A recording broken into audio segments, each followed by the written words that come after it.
because the button is... It seems like it's... It's going. Water. But yeah, I mean, I guess you can introduce yourself just to have that clip and sort of just say, like, what you're doing, what's the performance, just sort of a summary, and I'll, put all the other stuff in there audio-wise while there's other clips going on. Well, I mean, in general, I think what we need as humanity or as a species or as a society is the willingness to stop and look at something again, right? And it's like a sort of a scientist's attitude, really, where you say, well, okay, there's a table, but what is a table? What exactly is that? How does that work? Why is it holding up my bottle? So looking at water, of course, within an hour piece, you can't get to all aspects of that. There has to be a choice. But I think there's a great bit of overlap, so that we're also hinting at things. You don't have to always go into complete detail on everything in order to bring it into the conversation. So if we overlap 2-3 layers in certain places and then focus in on one and then layer it up again, I like to make things a bit complex. Yeah. And kind of make my audience understand and feel that I think they're intelligent, right? And that they're engaging in a conversation. Is that they're not just sitting being fed some kind of information or entertainment or something, right? It's just like when you go to a class or something. You don't want to be just talked to. You want to actually, have some fun and engage and learn, right? So it has these, more contemplative or sad parts or aspects to it, but it also has really beautiful imagery, I think, really stunning visuals, and the music, as it's evolving right now, is just, we're just scratching the surface of possibilities of what you can do with water. It's just kind of crazy. So, yeah. I need more time to make more and longer piece, but, every piece is a work in progress, so I'll keep working on it. Definitely. I have to drink as part of this interview because that's what it's all about. Definitely. I'll include that at the end, just a little late. It is not a vodka. It is a water. Yeah, and now, what else? Your name. Oh. Because I can put that at the beginning. I can have you I'm Karola. My name is Karola Luettringhaus. And I'm a choreographer and scene designer, artist, thinker, maker of experiences. Wonderful. That's a good way to put it. Well, yeah. A maker of experience. That's nice. Right? That's kind of... Well, yeah. I'm a musician, and it's... The more and more I perform, the less and less I think of it as just a... entertainment. It is an experience. I'm not entertaining. It's not going to be entertainment. Which means that I'm not going to get you to a point where you can sort of shut down and relax or whatever, but where things are going to be switched on. So it's kind of the opposite. Yeah. There can be a good overlap. That's what we're shooting for. Definitely. But entertainment is kind of a dirty word for me. Entertainment is great, but it's not what I do. Yeah. It's like telling a philosopher that he's a comedian. No, it's not true. That he's what would be the entertainment version of a philosopher?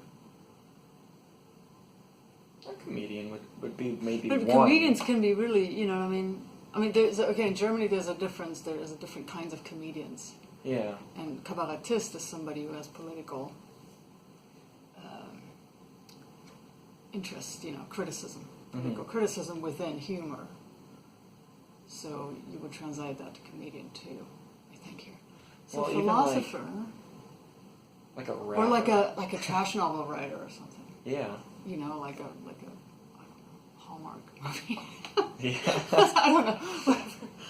Well, yeah, I mean, a writer of some kind would probably be like the entertainment version of a philosopher. Because they're sort of conveying certain ideas or messages through entertainment, but the entertainment takes the forefront as compared to the message. Mm-hmm.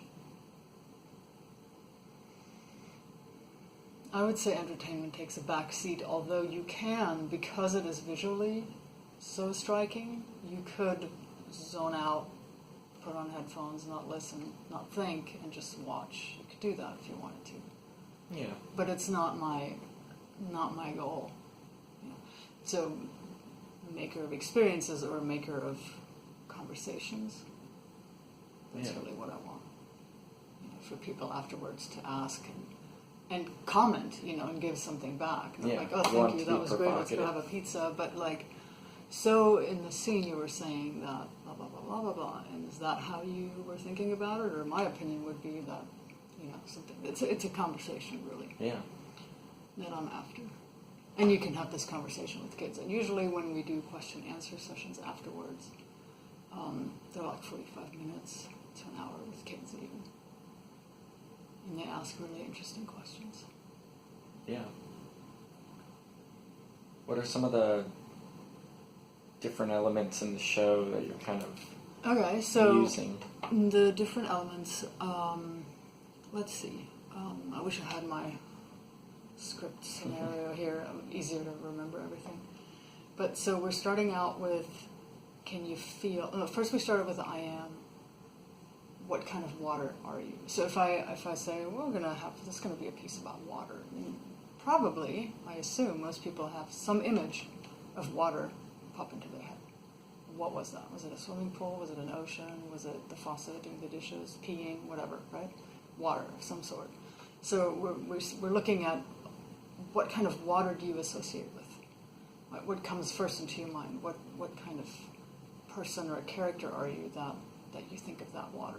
Like I could think of a polluted water, Gen X, something that's I'm kind of depressed or something. Mm-hmm. Or I could say, well, one of the kids said, I'm forgotten water. Wow. And I'm the water that you cannot see on cloudy days. That's one of the, it gives me like goosebumps. That's what she said. I'm like, okay. So, you know, there's a lot of thought behind that goes to very different layers of consciousness and thinking that we're trying to access with this, right? Yeah. So I am a glacier lake. That's my thing. I love glacier lakes. We look at feeling water. Can you feel the water on the skin? Can you feel it seep in? Can you feel the water in your body? Then can you listen to water? You know, can you? What does it sound like? What does it say? Right? What does that mean? Does it make that it makes that sound? It's kind of a science thing in a way. Mm-hmm. We're not going totally into the science of things, but maybe somebody at some point will. Right? Why does water make this sound? Or we don't have to always answer all questions, but we have to wonder and then want to go away with wanting to answer the question. It's really interesting that water makes that sound. Why does it make that sound? Right? So you're just kind of looking at the very obvious things, you know, that we take for granted or don't think about to like reconsider. It's like, what is it actually? What is our world actually that we're living in? So it's kind of a bit of a mindfulness direction. Mm-hmm. We look at our bodies in water. So, you know, being in water, making sound by going into the water. It's going to get wet on stage. Which that part, you missed that part. So. Yeah. But it was, water dumps out, and it was cold, and it was surprising. It was like, it was really fun.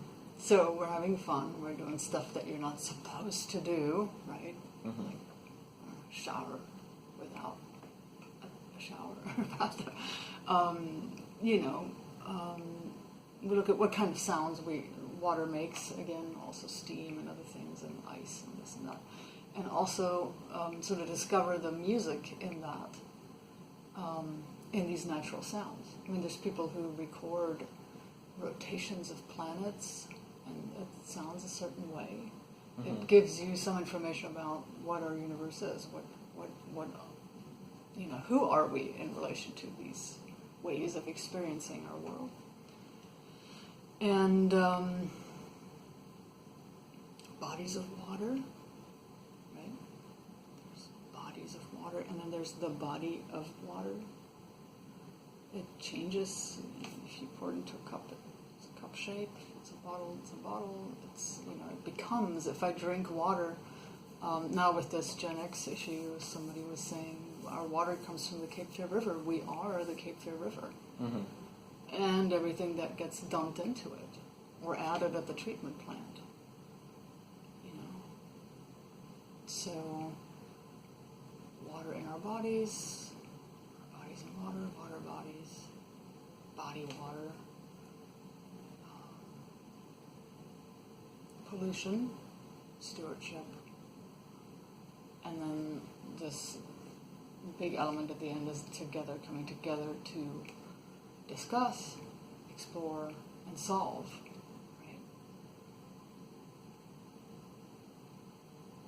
Because too many things are going wrong because of our way of using the environment without thinking about it. Yeah.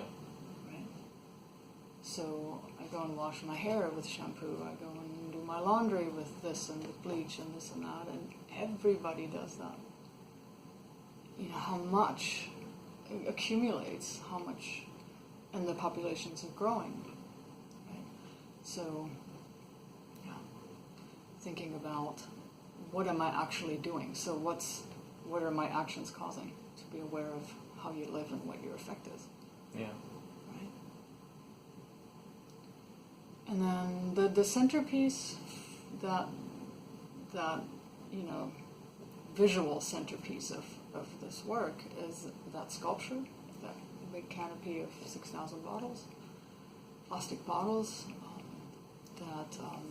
thanks to Kathleen Miller and the recycling facility, she's been washing them and bringing them over, and thanks to her, I can build this ginormous sculpture that hangs up above. And so the symbolism is very simple and very straightforward. It's if you're underwater and you look up and there's a bunch of bottles on the surface. It moves like that also. There's a lot of gentle movement in it. Or a cloud of rainwater. But I think we've come to associate drinking water with some kind of delivery system. Whether it's glass or plastic, mostly plastic. Yeah. And that goes somewhere. So the little bit of trash that I collected with Kathleen here at the university is so much, it's so big. You see it and you're like, wow, look at how many bottles.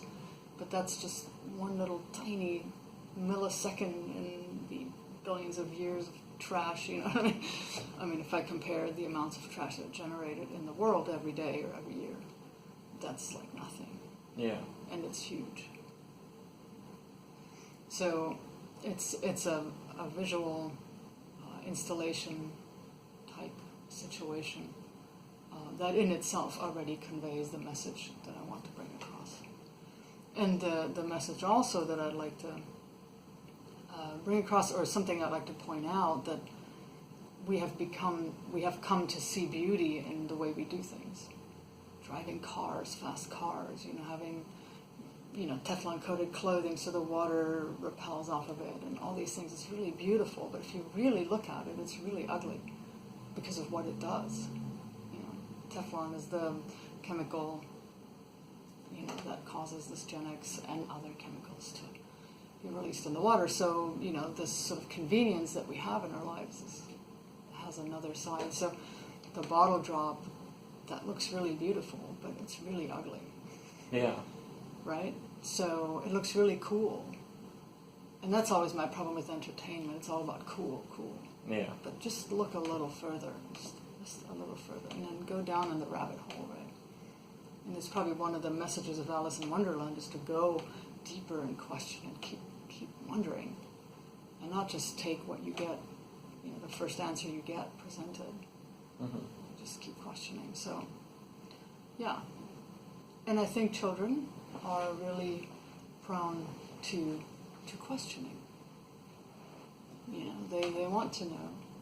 They don't have a problem. They're not so censored yet to worry, to ask the wrong questions or to upset somebody. They're going to like, oh, question, right? It's just going to come out. So I think that's the beauty of having really young audiences, because you can expect a certain level of honesty that you might not get anymore from older people for various reasons, well-meant or not. So that's really, I find really important. I hope that's important. Are you recording? You're recording Yeah, audio. I got audio going. So, yeah, well, that gives me, I'm sure, I mean, it'll be cut down a lot. It'll be a lot of summary. I'll probably just post the whole thing on the website. If somebody Yeah, wants definitely. To listen, know more about the piece. For me, this is great to have. Yeah, I mean, I'll edit that this afternoon and evening, and you know, I'll try to incorporate some of the audio as well from those recordings you sent me. I know they're vocal, so it's like I don't want too much conflict with your speaking and with those in the background. And I mean, I don't know. I'll probably make some short clips too. Yeah. And I have done some very, very short ones. I've uploaded just a couple things, just throwing the ball and hitting it, whatever. I think it just people have become visual, more or less. They just need to click on something, see something, and say, "Oh, cool, want to go," right? But this work is difficult because I think people don't understand what it is, just from looking at it first. Yeah. So, or they don't want to think. They really don't want to.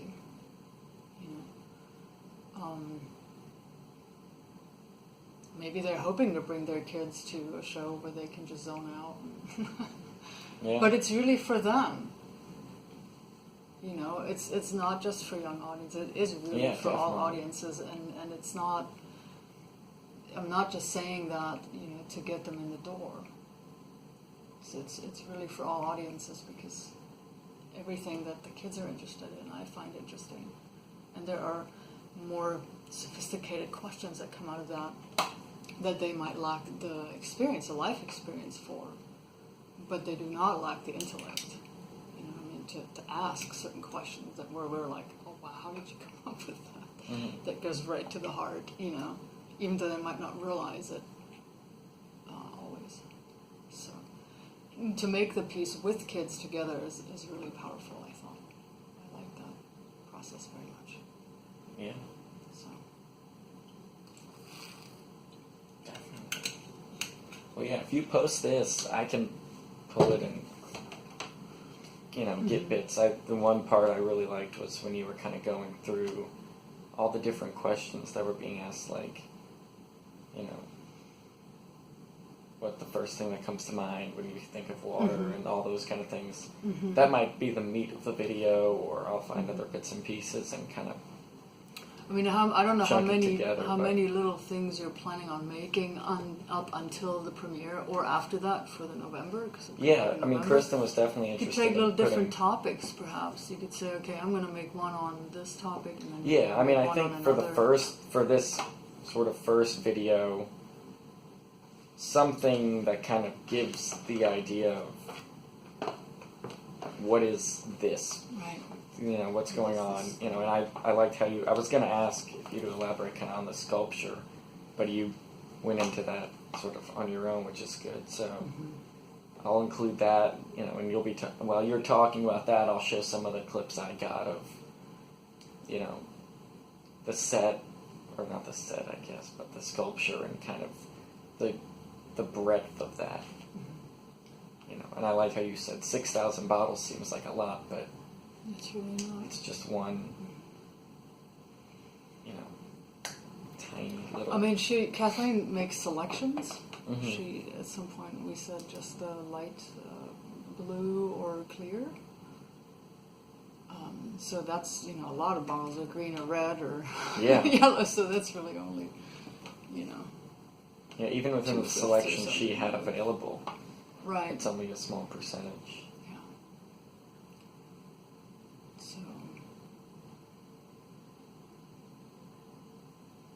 I mean, to me, art really, or my art. I mean, there's so many different kinds of art, and, but it's really a philosophical rendering of something that I'm interested in at the moment, or some current topic, something that has that rings with something that's going on right now, which is water. Water is a big issue. So, yeah, that's great. Cool. Now I'm looking. It's going to be a. Can I turn this off? Yeah.